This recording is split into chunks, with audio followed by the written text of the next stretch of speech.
Good day, grade 11 students.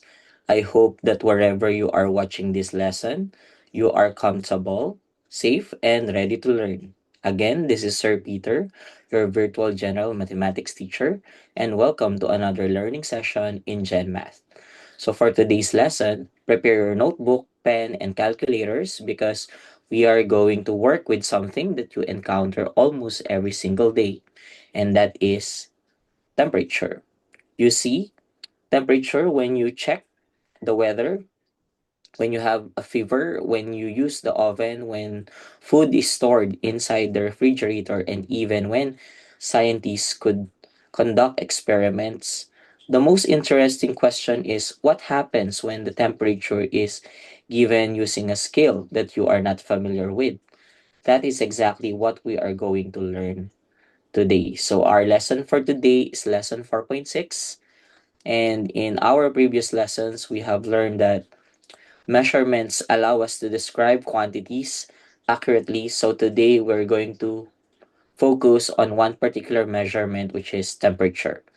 But we will not simply memorize formulas here. Our main goal is to understand why temperature conversion matters in real life.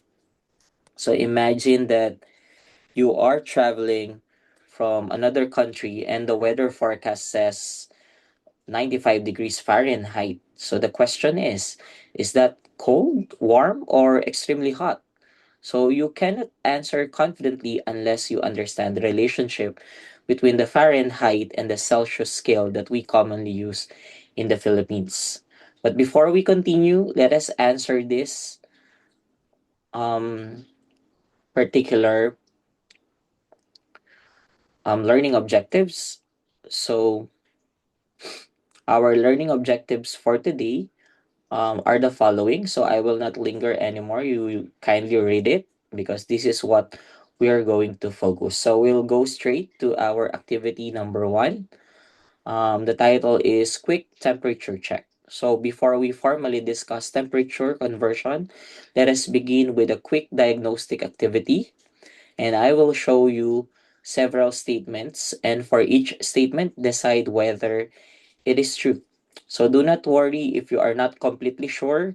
This is not yet about getting a perfect score. I simply want to activate what you already know about temperature. So for every statement, I will give a few seconds for you to think before we reveal and discuss the answer. Are you ready? So let's begin. So if it is true, you may react like this. And if it is false, you should do this gesture. Okay? So again, no changing your answers. At the end, we will see how much you already know. So let's start with the first question. 0 degrees Celsius is the same temperature as 32 degrees Fahrenheit. Is it true or false? Very good. That is correct. The answer is true. So 0 degrees Celsius and 32 degrees Fahrenheit describes the same physical temperature. In fact, this is approximately our freezing point of water under standard conditions. Now let's proceed to the next one. Water boils at 221 degrees Fahrenheit. Do you think this is true or false?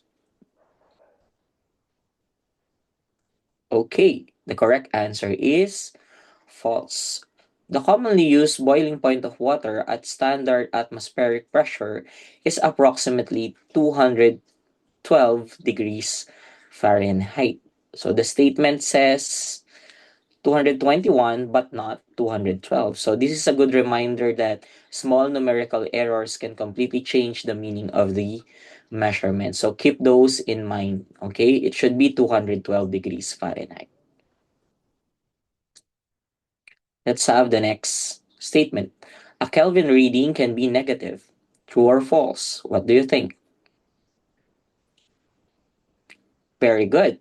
If your answer is false, then you are right. The Kelvin scale begins at an absolute value 0, which is 0 Kelvin. Let's have the next one. 15 degrees Celsius is warmer than 50 degrees Fahrenheit. True or false? This one requires more careful thinking. If your answer is true, then you are right. So could you confidently compare 15 degrees Celsius and 50 degrees Fahrenheit without first understanding how the two scales are related? Of course, the answer is not, or you will really not be confident about that. That leads us directly to the main idea of today's lesson. Because you think of temperature scales as different rulers measuring the same physical condition. So that's why our next topic will talk about the same heat and the three different rulers. So imagine measuring the length of an object using different measurements like centimeters, inches, or feet. The object does not change, but only the unit and the numerical representation change. So in temperature works in that similar concept. So let's talk about the comparisons. Look at that one. So first is the degree Celsius written in degrees Celsius. So Celsius is widely used around the world for weather, cooking, and many scientific measurements. So water freezes at approximately 0 degrees Celsius and water boils at approximately 100 degrees Celsius. The next scale is the degrees Fahrenheit, written as degrees Fahrenheit. So it is commonly used in the United States, especially for weather forecasts and even and in oven temperatures. Okay, so water freezes at approximately 32 degrees Fahrenheit and boils at approximately 212 degrees Fahrenheit. And finally, we have the Kelvin. So the Kelvin symbolize the capital letter K. Notice that we do not use the degrees Kelvin. Okay, but we simply say Kelvin. Okay, so water freezes at approximately 273.15 Kelvin, while its boiling point is approximately 373.15 Kelvin. So Kelvin is most important in physics and chemistry because it begins at an absolute zero. Okay, so let's talk about temperature formulas. Now that we understand the three scales, we need to have a mathematical way to move from one scale to another. So this is where our temperature conversion formulas becomes important. Don't worry, because about the memorizing, instead focus on how you are going to connect the two scales from one scale. So here are the basic formulas. So we have for the degree to convert a degree Celsius to Fahrenheit. So F is degrees Celsius times 9/5 plus 32. And to convert a Fahrenheit to Celsius, we have the degree Celsius is equal to the degrees Fahrenheit minus 32 times 5/9. And to convert Celsius to Kelvin, K is equal to the degree Celsius plus 273.15. So notice that the Celsius and the Fahrenheit requires multiplication and either addition or subtraction, but Celsius and Kelvin are especially closely related because their interval sizes are the same. So the main difference is their starting point. Okay, so the memory tip here is when you're going for Celsius to Fahrenheit, multiply first and then add to 32. When going to Fahrenheit to Celsius, subtract 32 first and then multiply. The order of operation matters. Okay? So let us derive other formulas from degrees Celsius to Kelvin and Kelvin to degrees Fahrenheit. So, of course, we already know that Kelvin is Celsius plus 273.15. Therefore, when we want to derive it, we could say that C is Kelvin minus 273.15. So we just do the reverse operation. So remember that Kelvin does not use the degree symbol. This is an important notation or reminder for us. Okay? So instead of writing 300 degree Kelvin, you should only write 300 Kelvin because Kelvin is an absolute temperature scale, so it only begins at an absolute zero. So we do not put a degree on that. Okay?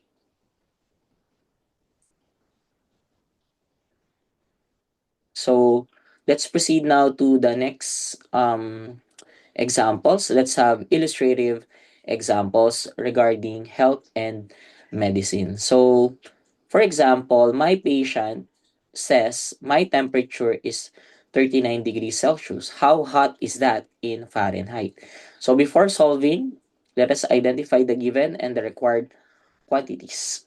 Okay, so the given is 39 degrees Celsius and the required is the Fahrenheit. So for the solution, let us follow these three steps. First, step number one, you have to write the formula. So that is F is equal to C times 9 fifths plus 32. Step number two, you have to substitute the given values. So we have 39 times 9 over 5 plus 32. Now we multiply. Using your calculators, the answer is 102 degrees Fahrenheit. So you see that 39 degrees Celsius is approximately 102.2 degrees Fahrenheit. So this tells us that the person has a high body temperature. But notice that mathematics did it for us. A thermometer reading expressed in one scale become more understandable to someone using another scale. So if the doctor tells you that the patient's temperature is 102.2 degrees Fahrenheit, then you can already conclude that the patient is in fever. So in that way, we can always check our answer. Let's move now to the health precaution. So always remember that health professionals may need to determine whether a person's temperature is within a normal range, whether there's fever is present or whether further medical evaluation may be necessary.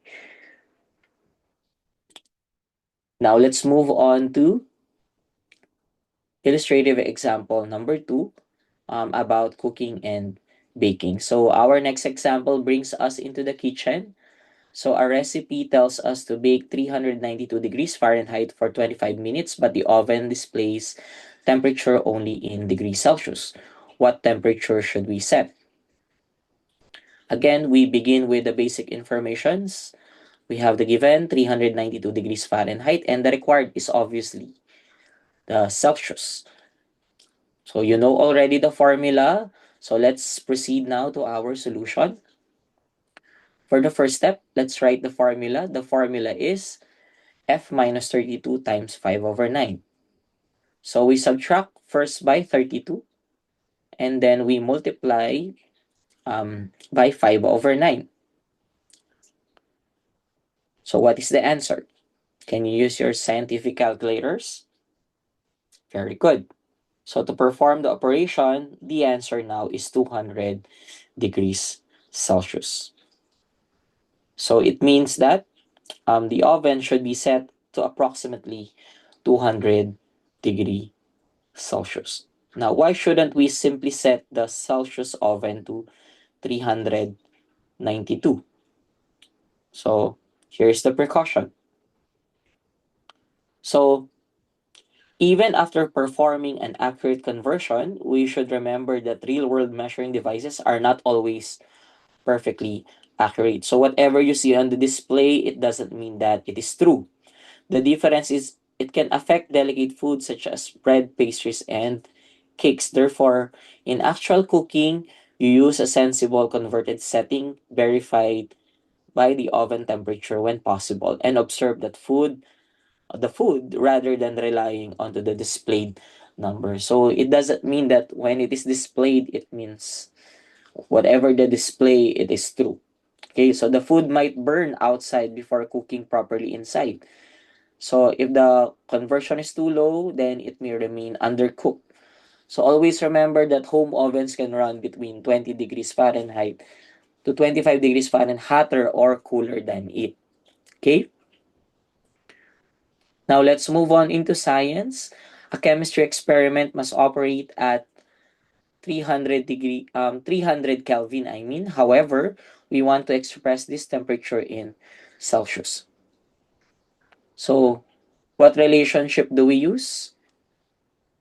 So, to answer this one, let's write the formula. So, the formula is Kelvin is 273.15, and then we substitute the value 300 minus 2 is 73.15, and the answer is 26.85 degrees Celsius. So, this is just simple subtraction. So, remember that we have converted or derived the formula of a degree Celsius to its equivalent, Kelvin, and vice versa. So, now look at the result. Does 26.85 degrees Celsius seems reasonable for 300 Kelvin? The answer is yes, no? Because the approximately 273.15 Kelvin corresponds to 0 degrees Celsius. So, a Kelvin temperature is slightly higher than 273 should produce a positive Celsius temperature. Now, for the safety precaution involving science and industry, so in science and industrial setting, temperature precision can be extremely important. A small conversion error may affect chemical reactions, equipment operations, product quality, pressure, or laboratory safety. That is why scientists and engineers must verify both the numerical value and the unit. So always remember, a correct number with the wrong unit may still produce wrong decisions. Now, let us proceed to our second activity, temperature in action. Now that we have reviewed the formulas and several examples, it is now your turn to apply them into familiar situations. Okay, so let's proceed with the first example. So, the first situation is weather check.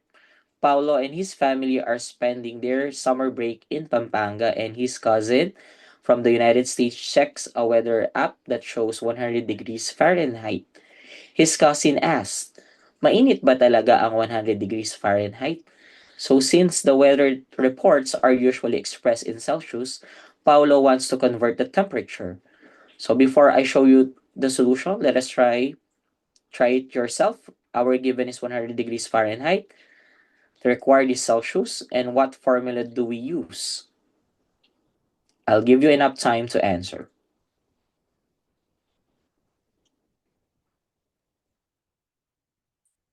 Okay, good. Now let us solve and show the solution. So for the first step, we did you use the formula degrees Fahrenheit minus 32, and then you multiply it by 5 divided by 9. Next, you substitute the values. So we subtract 32 from 100, then multiply by 5, and then divided by 9. And it will give you exactly what is your final answer. Very good. The answer is approximately 37.8 degrees Celsius. And yes, that is definitely very hot weather. Okay? So if the temperature is 104 degrees Fahrenheit, would the Celsius temperature be higher or lower than 37.8? Definitely it will be higher, and it will be extremely dangerous. Okay? Because mathematics allow us to make an objective comparison using a familiar scale, then we can easily detect if a higher than 100 degrees Fahrenheit would mean a critical level of weather. Now, I hope you understand. Let us proceed to our second example. We are now on Pinoy Baking Challenge. So Mika is preparing a bibingka-inspired cake for merienda, and the recipe says preheat the oven to 190 degrees Celsius. But the oven at home displays only Fahrenheit. So our task is to convert 190 degrees to Fahrenheit. Before solving, identify the formula. Do not forget that. And then I'll give you enough time to solve this one.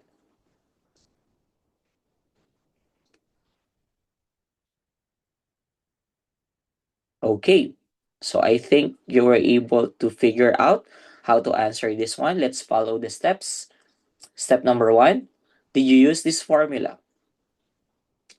Next, we substitute 190 times 9 over 5 plus 32. So what you're going to do is 190 divided by 5 is 38. Then you can multiply it by 9. Or you may do it vice versa, 190 times 9, then divided by 5. And then you add it to 32. Okay, so the correct answer, did you get this one? 374 degrees Fahrenheit. So Mika should set the oven to approximately 374 degrees Fahrenheit or to the closest practical setting available on the oven. So the nearest available setting would generally be 375 degrees Fahrenheit while still following the recipe and monitoring the food properly because that is the closest. So sometimes there are oven in which the temperature is just by 5. So you cannot really put 374 on the uh, on the display. But there are also oven in which you could specifically do that under the oven. Okay? So let us proceed now to the next situation which demonstrate temperature conversion about safety issue, and the title is Bantay Bakuna. So a barangay health center stores temperature sensitive vaccines, and according to the scenario, the vaccines must be stored between 3 degrees Celsius and 7 degrees Celsius. However, the refrigerator displays Fahrenheit. The reading is 42 degrees Fahrenheit. So the question is, pasok ba ang 42 degrees Fahrenheit sa tamang storage temperature? So we cannot decide simply by looking at the number 42.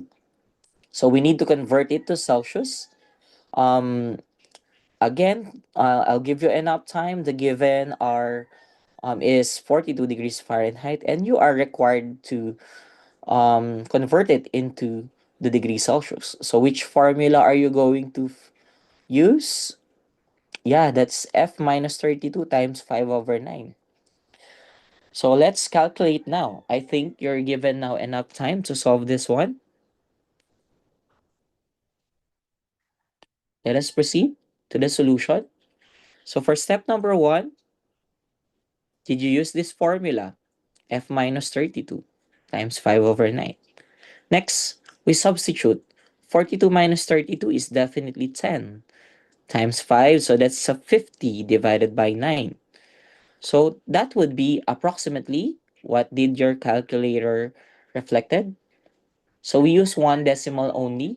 It's approximately 5.6 degrees Celsius. Now let us compare the result with the required range.